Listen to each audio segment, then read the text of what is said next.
Ate Megan. Ate Megan. Ate Megan. Anong ginagawa mo, Ate Megan? Anong ginagawa mo, Ate Megan? Ha? Sabihin mo na kung anong ginagawa mo dyan. Nagsisilap ko sa school. Ay, ng school.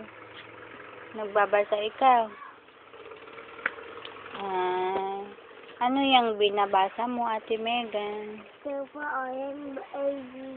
Ay, ang ABC. Tingnan ko nga. Ay, ang galing. Ano bang sabi ng teacher mo? Mag-start erase happy. Sabi niya. Ay, sabi ng teacher mo, magaling ikaw. Ang galing naman. Tignan ko nga yung libro mo. Tignan ko nga. Ay, ang galing Libro. Hindi diyan ka na